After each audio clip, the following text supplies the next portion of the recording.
하겠습니다. 학습문답 이제 제6장 예수 그리스도는 누구십니까? 라는 부분, 이제 예수님의 장사 지낸 바 된 부분까지 29번까지 우리가 배웠습니다. 예수님의 시체를 누가 장사했느냐? 아리마대 요셉이 예수님의 시체를 장사를 했습니다. 30번 질문입니다. 제가 문제 읽겠습니다. 답 읽어주시기 바랍니다. 예수님은 장사 지낸 후 어떻게 되셨습니까? 죽은 지 3일 만에 다시 살아나셨습니다. 네.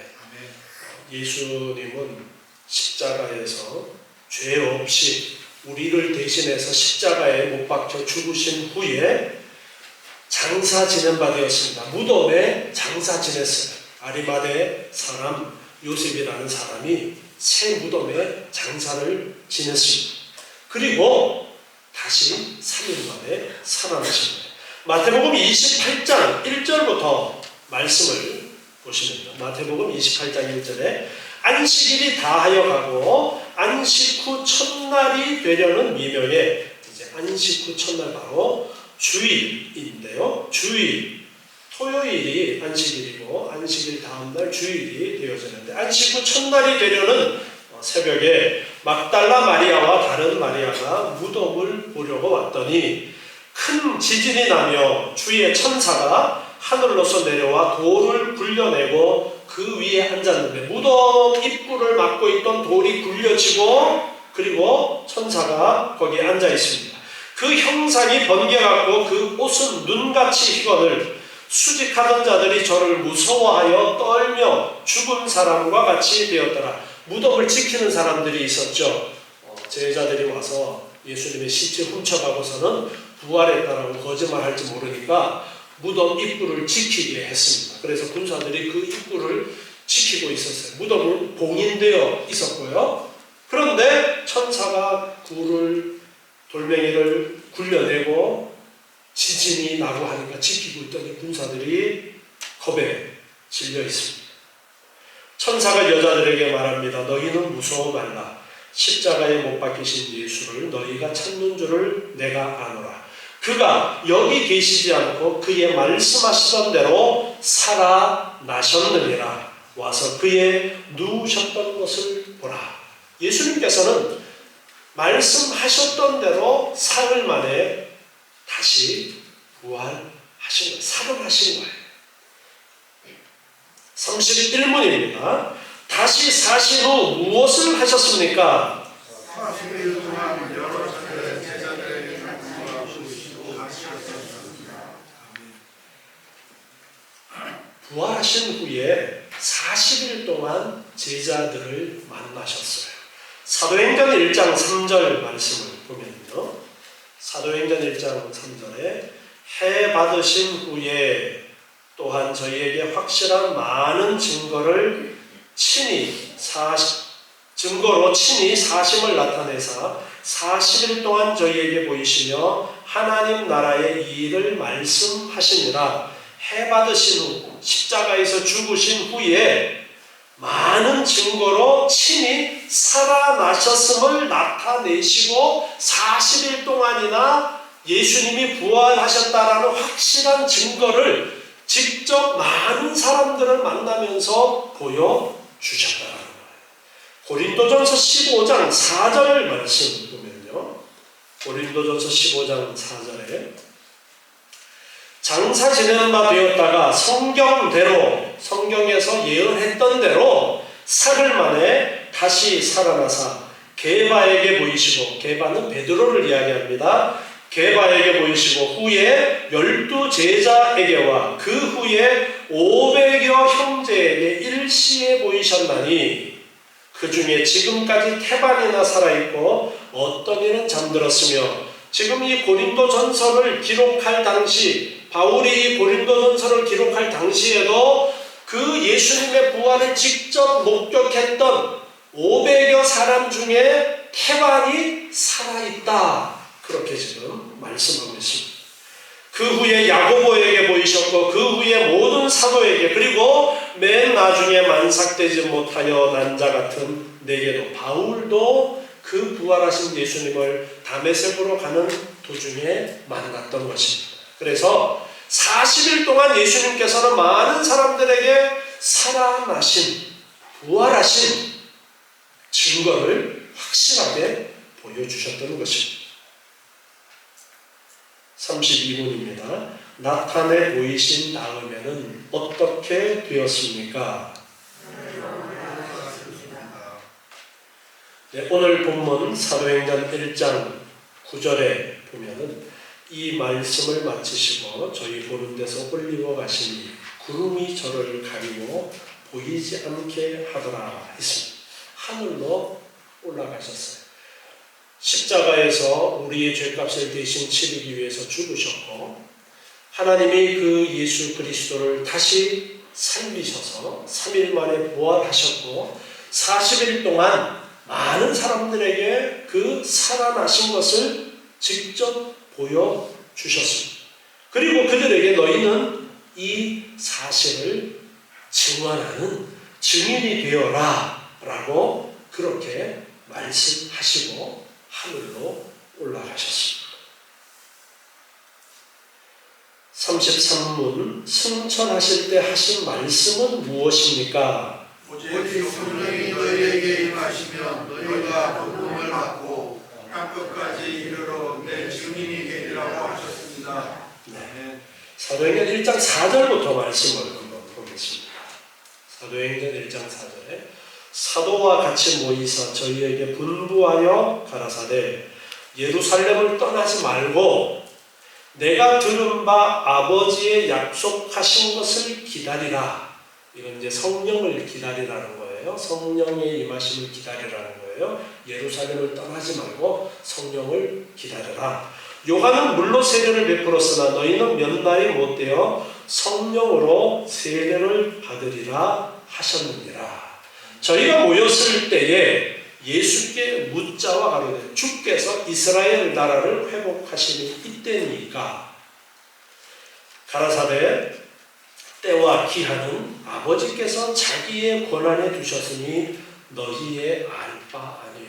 성령이 임하시는 그때가 이제 이스라엘이 회복되어지는 정말 천국이 이루어지는 그때입니까? 라는 그런 질문을 지금 제자들이 던지는 거예요. 그랬더니 그 때는 아버지께서 자기의 권한에 두셨다. 그렇게 말씀하시면서 너희는 그 날짜에 신경 쓰지 말아라. 그렇게 말씀하십니다. 그러면서 오직 성령이 너희에게 임하시면 성령이 임할 것을 기다려라. 그런데 그 성령이 너희에게 임하시면 너희가 권능을 받아서 예루살렘과 온 유대와 사마리아와 땅끝까지 이르러 내 증인이 되리라. 되어라가 아니라 되리라요. 성령이 임하시면 그 성령이 너희들을 이끌어서 복음을 전하는 증인이 되도록 그렇게 사용하시는데 예루살렘뿐 아니라 온 유대와 사마리아와 그리고 땅 끝까지 이 복음을 전하는 증인이 되도록 하신다라는 그러한 말씀을 하셨습니다. 그래서 승천하실 때 분부하신 말씀이 바로 이것입니다. 예루살렘을 떠나지 말고 성령의 임하심을 기다리고 성령이 임하시면 너희가 내 증인이 되어서 땅끝까지 복음을 전하게 될 것이다. 사도행전을 쭉 읽어보면은 이제 예루살렘에만 머물러 있으면서 함께 성령이 임하시기를 기다리고 기도하고 있었습니다. 그리고 오순절에 성령이 임하시고 그리고 이들이 이제 복음을 전하는데 처음에는 예루살렘에만 복음을 전하고 있었어요. 그런데 핍박이 임함으로 어쩔 수 없이 예루살렘을 떠나면서 그 복음이 이제 더 넓게 퍼져나가는 거예요. 처음에는 가까이에 있는 유대 땅에 그리고 계속해서 핍박이 있으니까 더 멀리 이제 사마리아 지역까지 계속해서 핍박이 있으니까 전 세계를 향해서 그들이 흩어지면서 복음이 전파되어져서 오늘 우리에게도 복음이 전해졌고 지금 캄보디아에서 사역하는 뜸부원족이라는 그 종족에게도 이제 복음이 전해진 거예요. 전 세계 어디에도 알려지지 않은 그 뜸부원족이라는 그 부족 종족에게도 이제 복음이 전해지는 그런 역사가 일어난 것입니다. 그래서 이 분부하신 말씀, 복음을 전하라는 이 말씀은 사도들에게만 주신 것이 아니라 오늘 우리에게도 주시는 말씀인 줄 알고 우리는 계속해서 이 말씀을 따라 복음을 전하기를 힘써야 합니다. 34문 승천하신 예수님은 어떻게 다시 오십니까? 하늘로 올라가심을 그대로 다시 오십니다. 오늘 사도행전 1장 11절에 보면 가로되 갈릴리 사람들아 어찌하여 서서 하늘을 쳐다보냐 너희 가운데서 하늘로 올리우신 이 예수는 하늘로 가심을 본 그대로 오시리라. 하늘로 가심을 본 그대로 예수님께서 하늘로 승천하셨는데 하늘로서 다시 오신다는 거예요. 예수님께서 보았던 그대로 하늘로서 오시게 되어졌는데 예수님께서 하늘로 올라가실 때에는 몇몇 사람들만 그 현장에 있었습니다. 예수님의 부활을 목격한 사람들도 소수의 사람들이었습니다. 그 사람들이 나가서 예수님의 십자가의 그 일과 부활하신 그 일을 증거했습니다. 그런데 예수님께서 재림하실 때는 어떻게 오신다고 하셨어요? 온 세상이 다 알도록 오신다라고 그렇게 우리에게 가르쳐 주십니다. 그러니까 내가 재림 예수다라고 우리나라에서도 여러 명 그런 가짜들이 있었는데 그들은 다 가짜인 것입니다. 진짜 예수님이 다시 이 땅에 오실 때는 온 세계가 알도록 임하시게 되어지고 오시게 되어지면 새 하늘과 새 땅이 이루어지는 거예요. 지금의 땅과 지금의 하늘이 변하고 새 하늘과 새 땅이 임하게 되어진다라고 그렇게 우리에게 분명하게 가르쳐 주셨습니다. 지금의 땅과 지금의 하늘이 아니라 우리도 부활한다고 했죠. 우리도 예수님처럼 부활하게 되어지는데 부활한 사람이 새로워진 땅에서 아담과 하와를 만드시고 그들이 거하게 하셨던 그 땅이 아니라 그 세상이 아니라 두 번째 아담이 오심으로써 두 번째 아담이 이제 재림하심으로써 온전하게 두 번째 아담으로 시작되는 새로운 세상은 새 하늘과 새 땅 그곳에서 이제 새로운 하나님의 나라가 이루어지는 것입니다. 우리는 그 하나님의 나라를 바라보고 사는 거예요. 여러분 우리가 이 땅에 썩어 없어지는 것들 유한한 것들을 우리의 소망으로 삼고 살아서는 안 됩니다. 천국을 알지 못하는 사람들은 이 땅에 유한한 것을 소망하면서 살아갑니다. 그것이 전부입니다. 그러나 우리는 우리의 보물을 어디에 쌓아두라고 말씀하고 있어요? 하늘에 쌓아두라고 말씀하고 있어요. 소망을 거기에 두라는 거예요. 그래서 항상 하나님의 나라를 고대한 신앙을 가져야 됩니다. 하나님의 나라를 소망하는 사람들은 이 땅의 것들은 그저 잠깐 지나가는 것이에요. 그러니까 죽음을 각오하고 복음을 전하다가 순교하는 많은 사람들이 있는 것입니다. 죽음을 각오하고 끝까지 나는 믿음을 지키겠다라고 순교한 많은 믿음의 선배들을 우리는 보게 되는 것입니다. 우리도 지금은 너무나도 평안한 그런 상황이지만 어떤 상황이 오더라도 나는 내 믿음을 포기하지 않겠다라는 그러한 각오가 있어야 됩니다. 진정 믿음이 있다면 이런 각오가 되어지는 것입니다. 나는 어떤 일이 있어도 믿음을 끝까지 지키겠다. 나는 끝까지 예수님을 믿는다. 예수님께서 다시 오실 것을 나는 확신하면서 주님이 오실 그날을 고대하면서 나는 살아간다라는 그런 신앙의 고백이 있어야 됩니다. 이 땅의 것만을 생각하면서 교회에 다니는 사람들도 있어요. 내가 잘 되고 잘 살기 위해서 종교로 가지고 있는 그러한 사람들도 있습니다. 그러한 사람들은 구원받지 못한 사람일지도 몰라요. 진짜 예수 안 믿는 사람들, 그들은 천국 가지 못하는 사람들입니다. 그들은 그저 교회에 예배당에 나와서 예배에 참석하면서 내 마음에 위안을 얻고 잘 될 거야, 하나님이 복 주실 거야, 그것만 생각하면서 나 이 땅에서 복 받으면서 살아야지, 그것으로 그냥 끝날 수 있습니다. 우리는 정말 하나님이 우리에게 주시기를 원하시는 새 하늘과 새 땅, 영원한 천국을 늘 소망하면서 살아가야 됩니다. 이 땅의 것을 생각하며 살아간다면 우리가 가장 불쌍한 사람이다. 부활이 없다면, 예수님의 재림이 없다면 우리가 가장 불쌍한 사람이다라고 고린도전서 15장에서 바울이 강조하고 있습니다. 그래서 우리는 확실히 예수님의 부활을 믿을 뿐더러 나도 부활한다라는 그 믿음을 가지고 주님이 재림하실 때에 새 하늘과 새 땅이, 천국이 온전하게 이 땅에서 이루어진다는 것을 늘 소망하면서 사시기 바랍니다. 35문입니다. 우리는 어떻게 구원을 받을 수 있습니까? 예수 그리스도를 믿음으로만 구원을 받았습니다. 구원이라는 말은 전제되는 것이 있습니다. 여러분, 심심할 때 전화하는 곳이 119예요? 119는 언제 전화하는 거예요? 위급한 상황 때 전화하는 것이 119예요.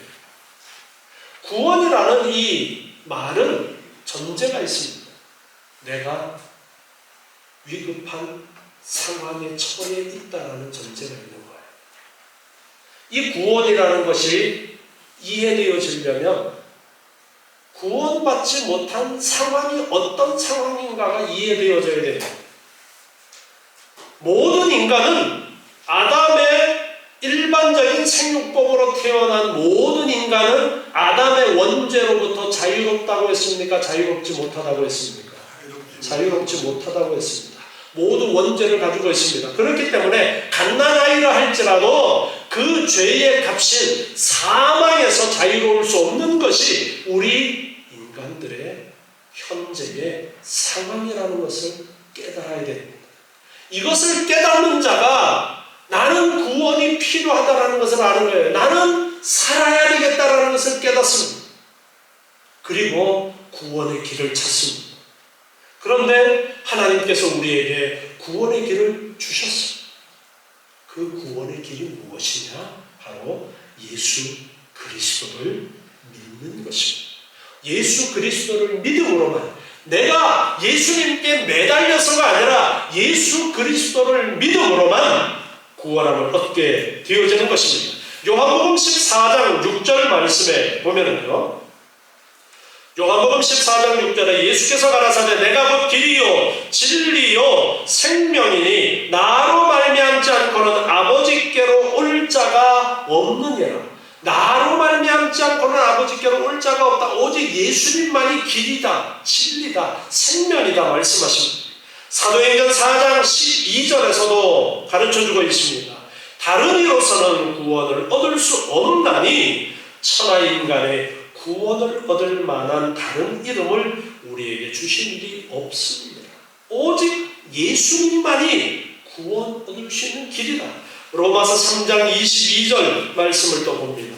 로마서 3장 22절에 곧 예수 그리스도를 믿음으로 말미암아, 예수 그리스도를 믿음으로 말미암아 모든 믿는 자에게 미치는 하나님의 의인이 차별이 없느니라. 모든 사람이 죄를 범하였으며 하나님의 영광에 이르지 못하더니 이것이 인간의 현 주소인데 그리스도 예수 안에 있는 구속으로 말미암아 하나님의 은혜로 값없이 의롭다 하심을 얻는 자 되었느니라. 아멘. 예수 그리스도로 말미암아 우리는 값없이 내가 어떤 대가를 치르지 않고 의롭다 하심을 얻었다라는 것입니다. 내가 아직 의롭지 못함에도 불구하고 내 삶은 아직 의롭지 못함에도 불구하고 누구 때문에 내가 예수를 믿는 자는 의롭다고 해주시는 거예요? 예수님 때문에. 예수님이 십자가에서 나의 죄값을 대신 치르고 부활하셨기 때문에 그 공로로 하나님이 예수 믿는 자를 의롭다 선언해 주시는 거예요. 이 선언은 법정적 개념입니다. 죄가 있는데도 판사가 무죄 그러면 처벌을 면합니다. 하나님이 우리의 죄값을 예수님이 대신 치르셔서 그래서 예수를 믿는 자에게 그래 너 이제 죄값을 묻지 않겠다. 의롭다 여겨주겠다. 그 선언을 말씀하시는 거예요. 오직 예수로만 사망에서 벗어날 수 있습니다. 갈라디아서 2장 16절 말씀입니다. 갈라디아 2장 16절에 사람이 의롭게 되는 것은 율법의 행위에서 난 것이 아니에요. 자, 우리가 의롭게 되는 것이 내가 열심히 무엇인가 선을 행하거나 하나님의 말씀을 순종했기 때문에 나에게 주어지는 것이 아니라는 거예요. 많은 사람들은 잘못 알고 있어요. 내가 선을 행하고 의를 행했기 때문에 하나님이 나를 구원해 주시는 것이라고 잘못 알고 있습니다. 그게 아니에요. 율법의 행위에서 난 것이 아니에요. 율법을 지켰기 때문에 그 지킨 결과가 아니에요. 오직 예수 그리스도를 믿음으로 말미암는 줄 아는 거로 우리도 그리스도 예수를 믿나니 오직 믿음으로 의롭게 되는 것이지 내가 선을 행하거나 율법을 지킴으로 의를 얻는 것이 아니다라고 분명하게 말씀하십니다. 우리도 그리스도 예수를 믿나니 이는 우리가 율법의 행위에서 아니고 그리스도를 믿음으로써 의롭다함을 얻으려 합니다. 율법의 행위로서는 의롭다함을 얻을 육체가 없느니라. 율법을 지킴으로 의롭다함을 얻을 육체가 없는 이유는 아담과 하와가 타락한 이후로 인간은 오직 무슨 생각으로 가득 차 있냐면 죄악된 생각으로 가득 차 있어요. 그래서 우리의 행동은 여기에서 벗어날 수가 없는 거예요. 그렇기 때문에 이것으로는 의롭다 칭함을 받을 수 없습니다. 그리고 내가 아무리 선을 행한들 어떤 문제가 해결이 안 되어서요? 원죄가 해결이 안 되어집니다. 그래서 갓난아이들도 아무런 행함을 하지 않은 갓난아이조차도 죄에서 자유로울 수가 없는 겁니다. 그런데 예수를 믿으면 예수님의 그 본로로 나를 의롭다 여겨주시고 구원해 주시는 거예요. 우리는 지금 예수를 믿는다라는 것은 바로 이것입니다. 내가 예수님의 그 십자가의 공로 나를 위해서 대신해서 십자가에 죽으셨다라는 것을 믿고 부활하셔서 부활의 첫 열매가 되셔서 우리도 부활할 것을 믿고 예수님의 제 이름을 고대하면서 살아가는 이 삶이 바로 예수를 믿는 것이고 그런 자가 구원함을 얻고 죄 없다 하나님의 선언을 받고 죄의 값으로 지옥에 던져지는 것이 아니라 나를 믿는 자는 영생하리라 말씀하셨던 그 말씀대로 영생의 소망을 가지고 살아가는 것입니다. 이미 우리에게는 영생이 확정되었습니다. 우리에게 육체의 죽음은 천국으로 가는 하나의 문이라고 했습니다. 여러분 육체의 죽음을 두려워하지 마십시오. 우리는 하늘나라 백성이 되었습니다. 예수를 믿는 우리는 하늘나라 백성이 되었습니다. 예수님이 부활하신 것처럼 우리도 부활할 거예요. 그리고 주님이 오실 때에 부활한 몸으로 예수님을 맞이하고 영원한 하나님의 나라에서 새하늘과 새 땅에서 왕노릇하며 살아가게 될 것입니다. 예수를 온전히 믿으시고 이 소망을 가지고 살아가시는 여러분 되시기 바랍니다. 기도하겠습니다. 하나님 감사합니다. 오늘 주시는 귀한 말씀을 저희가 깨닫고 부활하신 예수님, 승천하신 예수님, 다시 오시면 약속하신 그 예수님의 말씀을 믿고 기억하며 예수님을 온전히 믿는 저희를 되게 도와주시옵고 예수를 믿음으로 구원 가운데 하늘나라 백성으로서 이 땅에서의 살아가는 저희의 삶이 되게 하여 주시옵소서. 아버지 하나님 약속의 말씀을 기대하면서 날마다 어떤 상황 속에서도 감사하게 하시고 기뻐하는 저희의 삶이 되도록 은혜 허락해 주시옵소서. 예수님의 이름으로 기도드리옵나이다. 아멘.